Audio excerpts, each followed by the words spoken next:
Today on Classic Truck Rescue is a little hodgepodge. We'll test out the chest cam. The chest cam that Kermit sent me. I had a doctor's appointment today concerning my back and my heart and my spleen and my kidneys and my blood pressure and my decrepit old. Don't get old, folks. Do not get old. Anyways, today we're gonna splice in a little footage from June, from back when I mowed an area down, just so it's high-speed mowing. You guys with that don't move me too fast because I get dizzy thing, watch out, skip ahead. We'll do some high-speed pasture clearing, some high-speed mowing, and then we're gonna go fire up the bucket truck because we found a 911, which happens often out here, huh, honey? Yeah, but at least it's sunshiny. Yeah, so once a year, pretty much, we have a emergency shop in the box situation that we have to deal with. This year we're doing it early before winter. We're also gonna preempt the RV's top leakage. We'll do that next week. You got a wound. Yes, I got a wound. This is the least of my problems. Anyway, so we had to pony up a couple $100 and get another tarp for the shop in the box. Anyway, so we tested this out and we learned that this works good until you get behind the wheel. Then you got to switch to this so you guys can see over the dashboard. Anyways, it just is what it is. I have Devin Riley showing up this week. We're going to do a little work on his 1976 Chevy 3/4 ton 4-wheel drive Silverado big block 4-speed monster truck that we're gonna get running and driving real good before he leaves and take it for a cruise around the ranch. And that's gonna be a rough ride. Yeah, it is. And we'll get this shop in the box dealt with before winter. That way when I'm working on the building, I've still got a dry spot to do a little work on a couple of trucks that I need to get going pretty fast. Maybe you can put your surprise in this video. My surprise? Got yesterday. From Jim. Oh, and my buddy Jim Anderson from way back in the Last Chance Garage days stopped by and brought me a birthday present. And it was a beautiful thing. And it goes well with a recent acquisition that I just got that he didn't know about. Anyways, that'll be a little surprise towards the end there. And anyways, thank you very much to all of our subscribers for helping us reach the 70,000 mark and get over that hump. And my back is feeling a little better. Still got 2 orders. We got to get out a rolling body shell kind of a project and a front clip for a 55 GMC that we got to crate up and ship, folks. We'll get her done. Classic Truck Rescue. Enjoy the video. Peace out.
So it doesn't really matter what you have planned to do out here on the Classic Truck Ranch. There's lots to do.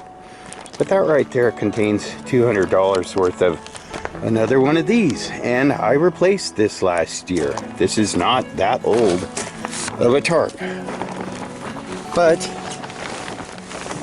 oh, actually, you know what, this is a couple years old. I just hadn't used it. But as you can see, we had a lot of real serious sun this year, and it just totally dried this out and made it brittle. I came out the other day and there was like a 2-foot strip torn in the center right up there, and I was just gonna I've got this super sticky Gorilla tape that I used to repair the roof on my mom's RV, and I was just gonna put a strip of it there. But as you can see, and we haven't had wind or rain, folks. This is just doing it by itself.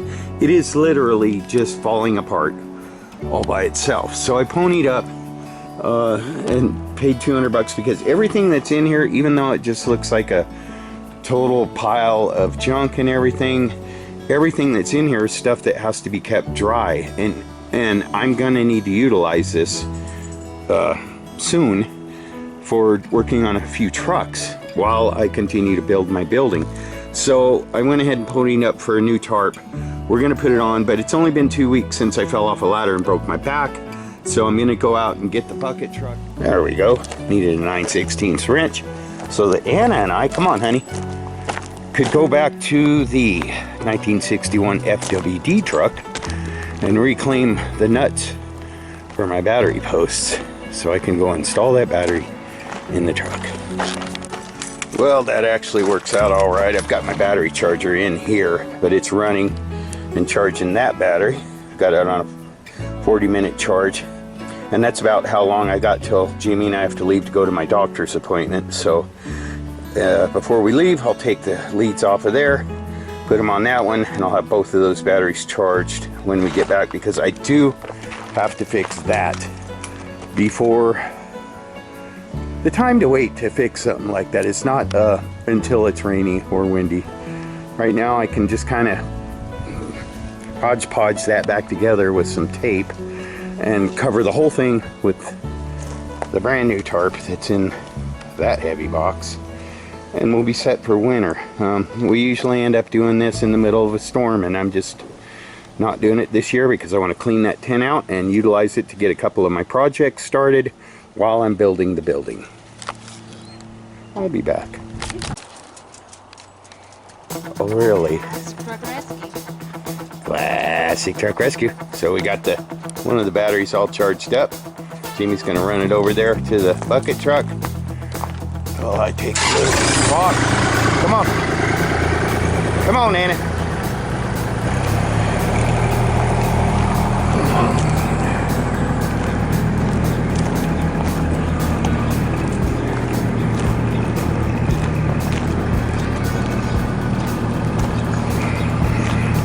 No, come on. Let's go this way. Come on. Come on. Anna, come on.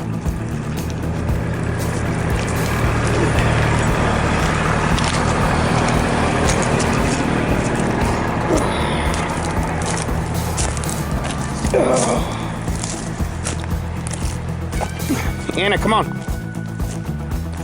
Good girl. Good girl. Oh. Doctor's appointment was kind of a bummer today.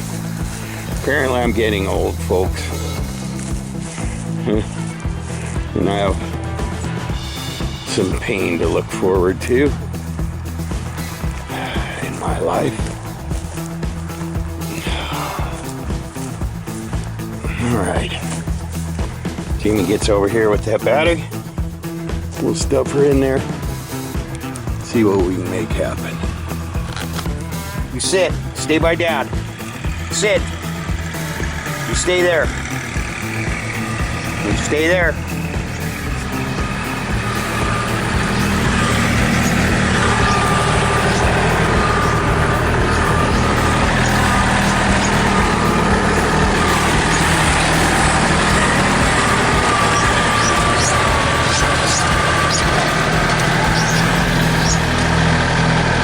That's good.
you see how much more it's ripped? Look at it. That's just today. I filmed it this morning before we went to my doctor's appointment. Look how much more it's ripped all the way down. No wind, no rain today. That's just gravity pulling that thing apart. I'm wondering if I shouldn't take the old one off first, honey. Yeah. Okay, so Rick's back's hurting. And we just found out that he's been taking his blood pressure medication like pain pills. Because he thought they were pain pills. So he's kind of dizzy right now, and his back's hurting really bad, so you guys are stuck with me. So we're supposed to be putting a new tarp on this. And as you can see, the old one imploded. I'm probably not going to do this right. But I guess there's some cross members over there that need to be fixed. And we got to take all this old stuff off, those sides and everything. And I guess this ripped tent we're going to use for sides. And then we got this guy all unfolded. And somehow, between the two of us, we're going to manage to get that thing up there. It's gonna be rough. And then I think the Copenhagen tent back there too, we gotta climb up on those containers and retie that thing down. And that's it. Hopefully we did it right. Oh, and we're supposed to be using this bucket truck to do this stuff. So, wish us luck and we'll be back. Well, according to the sky, I need to hurry up and get this done. Anyways, I know it looks like a horrible mess and like a huge undertaking to make a spot where you can actually work in here. It's really not. Most of the stuff is just kind of scattered around the pile, the huge pile of all the insulation for my building. And that's been a problem ever since it arrived on the property, because you can't let it get wet. But it doesn't need to be in the middle of my work area. So I'm going to take all that stuff and put it over there in the emptied out race car hauler that has big barn doors on the back. And from where that door is on the side back is just a big empty square. I'm going to put the insulation in there and some other stuff that I don't need immediate access to. That'll give me wiggle room, and we've had this laid out to get as many of the wrinkles out of it as possible. But I have to work on this every year. This isn't a permanent structure, but it's something that you need. You need a dry space. It's a catch-all to put things in when it is raining, because we do live in Oregon. But hopefully this will be the last time that I have to worry about this as a temporary structure, because hopefully that'll be up pretty soon. And then my eventual plan is to put some trusses that I already have over these containers, over the empty spot between them, and build a more permanent roof on the top. But for right now, so that I can get to work on a couple of vehicles that I need to work on, I need to empty this out and organize my tools and stuff before I put the new tarp on top of it. And also that tent back there needs a little help. Some of the ropes are broke and stuff like that. And I've got a Corvette and Tinker that a lot of people might remember, my green Survivor 59 GMC 370 series, I think. Beautiful 36,000 mile truck. Anyways, got to get that resecured, put the tarp over this structure underneath that. But before I can put the tarp on, I need to fix the structure. There are 3 poles. There's one. Those poles are just, so I've got metal poles spaced evenly, but in between them, see right there, is PVC. Metal, PVC, metal, PVC. Some of the PVC is broken, like you can see that one hanging down there. This one right here is missing, but it's sitting right over there. Get them resecured to the frame, and then this time I'm going to take these long nylon ropes right here, they're 100 footers, and start there and weave it in between. The metal ones will help support the PVC ones, if that makes sense, and tie it there and in the same spot down at the other end. Cinch that tight, it'll pull some of those up, and then I'll put the covering over it. And then I'm going to use the ripped halves, because the cover like that was on that ripped right down the middle, because the walls, side walls, or the windows are tore up and stuff, and water did get in that way. I'm going to use these halves for the walls to reinforce it. Just put it over that stuff, tie that stuff back up, and it should last me 2 more years, which would give me a dry place to put stuff and work on vehicles. Like I said, I got 2 trucks I need to be working on right now, and I can start doing the tear down on them. I can get back to work on that Napco over there that I already pulled the front clip off of, and the bed, they're just sitting on it. Get the cab off of it, get it stripped down to the frame, get started on that. I've got room for 2 or 3 vehicles I can put in here and be doing work on. I need to get that done so I can get a couple orders out and get back to work on my building. I'll be back.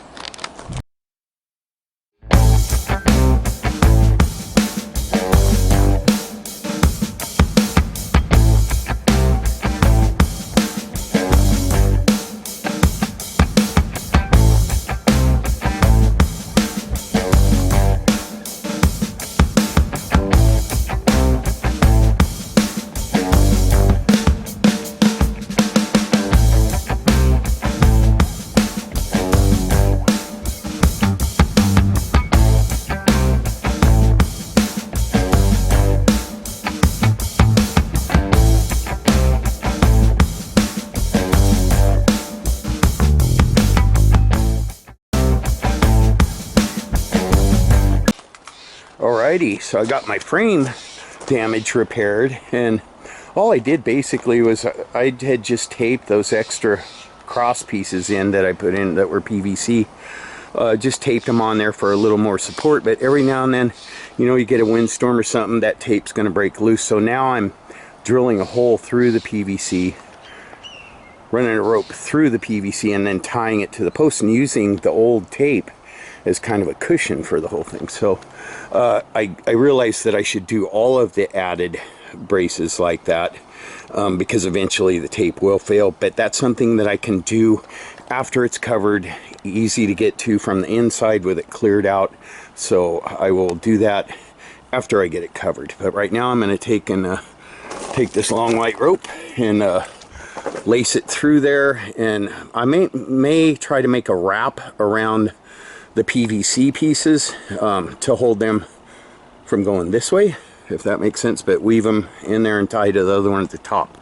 Don't know how I'm going to tie up there yet. I'm trying to be as careful as I can regarding ladders. That's why I've got the boom truck out here to help with the initial laying down of the tarp, which I've learned some tricks on how to do that and get it done quick and easy. But right now, get this laced up, and then I can put my top on, because that doesn't look very encouraging, folks. I don't trust that weather, man. Not always. I'll be back.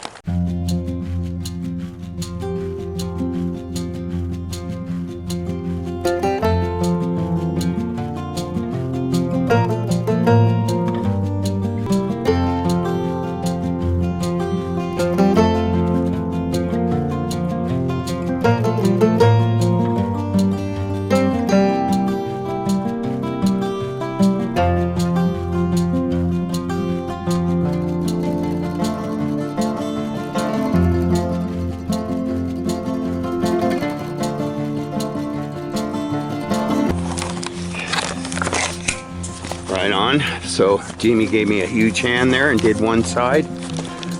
You can see how we anchored the rope to one end and then weave under all the PVC ones, which are the ones that are prone to drooping, all the way down, and then tie it at the other end. Gives it a lot more stability this way and this way, but it'll keep stuff from pooling up in between the bays. Anyway, so the next step, now that the frame is repaired and strengthened, is to put this on there, and I'm looking forward to that. I'll be back. So before I get to 9,000 comments about me being on a ladder, It was only a 2-step ladder. It was very sturdy, and I only had to go up it a couple of feet to get that stuff tied on. In the interest of not being on the ladder, anytime we don't have to, we're going to try to do the rest of this without being on a ladder. So we've tied 14 ropes to various spots along the perimeter of the tarp, and we're tying wrenches to the ropes so that I can get into the bucket, conceivably, and take the whole thing up there with me and drop it above this framework and toss the wrenches where we need to pull the rope to get the tarp spread out over there.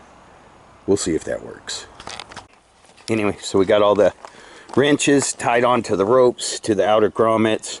What we have to do is try to fold this upright so that when I'm in the bucket, I can unfold it and grab the wrenches and toss them to where they need to go. That's what we're doing.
Don't get old. Don't do it. Jamie and I will both be paying for that later on tonight. But I think this is going to make it a lot easier.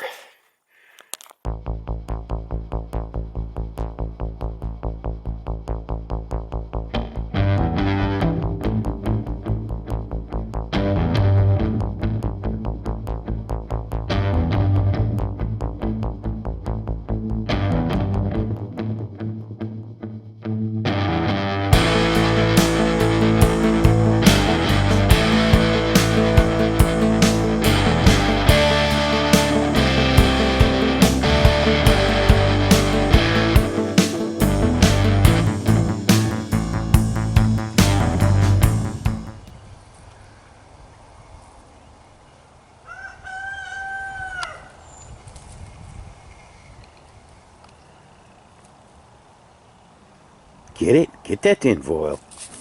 You get that tin foil. Get it? Get it, Anna. Get it?